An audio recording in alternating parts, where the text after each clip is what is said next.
नमस्कार साथियों।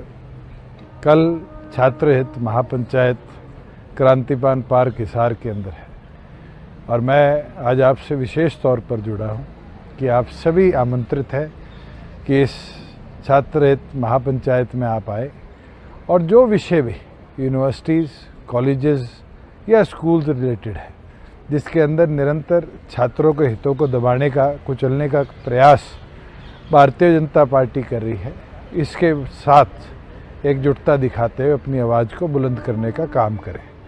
साथियों, कई लोग मुद्दे से आपको भटकाने का प्रयास कर सकते हैं।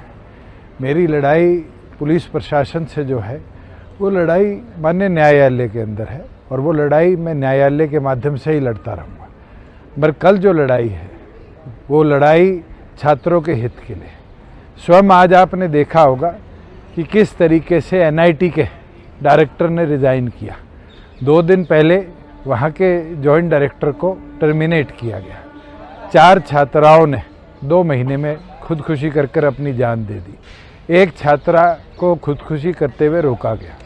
ये एक एनआईटी का नहीं, इस एजुकेशन सिस्टम का बुरा हाल व्यर्थ करता है कि किस तरह का प्रेशर, किस तरह की हरासमेंट आज छात्रों को यूनिवर्सिटी के अंदर सहन करनी पड़ रही है। मैं तो आपसे इतना अनुरोध कर सकता हूं आज कि इस मनमर्जी के विरुद्ध, जहां पर केवल मात्र एक सोच को यूनिवर्सिटीज़ के अंदर लागू करने का प्रयास किया जा रहा है कि कैसे यूनिवर्सिटी सिस्टम को भगवा बनाया जाए। गुरु जम्बेश्वर यूनिवर्सिटी का जो इंसिडेंट है वो आप सब बहुत अच्छी तरह जानते हैं। मैं भी गुरु जम्बेश्वर यूनिवर्सिटी का एलुमनाई हूँ और उस यूनिवर्सिटी के अंदर पिछले 1 वर्ष से किसी भी छात्र संगठन को प्रोग्राम करने नहीं दिया जा रहा।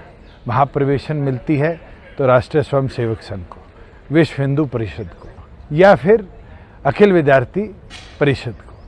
साथियों, क्या हम आने वाली पीढ़ियों को एक सोच के साथ जोड़कर आगे ले जाना चाह रहे हैं?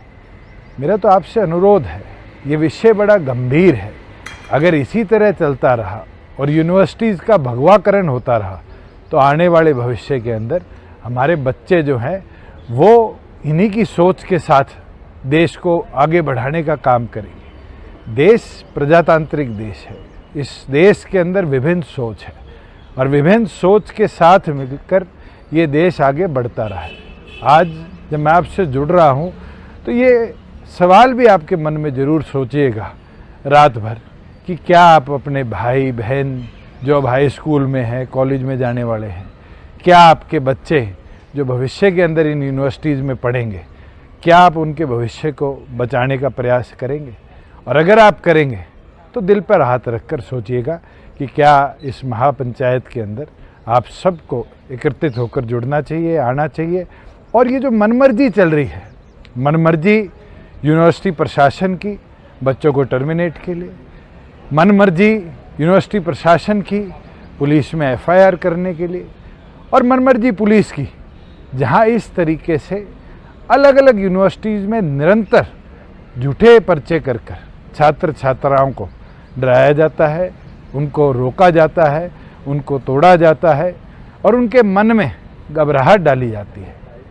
हरियाणा प्रदेश के छात्र नेताओं ने हमेशा लड़ाई लड़ी है और शिक्षा के स्तर को आगे ले जाने के लिए, सबको बराबर का हिस्सा मिले उसके लिए लड़ी है।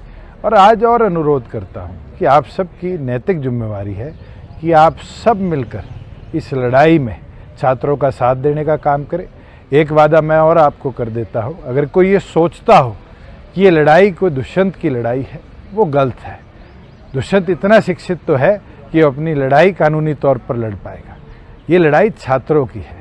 तो इसलिए एक निवेदन आपसे है, अगर आप इस मनमर्जी के विरुद्ध छात्रों की एकता के अंदर साथ देने के लिए खड़े होना चाहते हैं तो कल क्रांतिमान पार्क हिसार में आकर अपनी आवाज़ को बुलंद करिए। और मुझे पूर्ण विश्वास है कि कल की इस पंचायत का जो भी निर्णय होगा, एक वादा मैं करता हूँ, ना तो इस पंचायत के अंदर किसी अध्यक्षता के अंदर मैं इन्वॉल्व रहूँगा, ना इस पंचायत का जो भी निर्णय होगा उस निर्णय के किसी भी अंश का मैं पार्ट बनकर उस निर्णय को आगे ले जाने में, मगर जहाँ जहाँ मेरी ज़रूरत रहेगी, आज भी एक छात्र हूँ, पीएचडी कर रहा हूँ चौधरी देवीलाल यूनिवर्सिटी में, उस लड़ाई को, छात्रों के हित की लड़ाई को मैं लड़ता रहूँगा।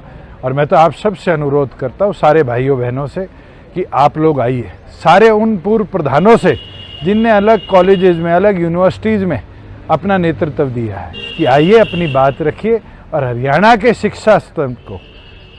शिक्षा सिस्टम को मजबूती से बुलंद करने के लिए, मजबूती से भविष्य देने के लिए, ताकत देने के लिए अपनी आवाज़ को बुलंद कर इस पंचायत में आप सब आए। आपका बहुत बहुत धन्यवाद।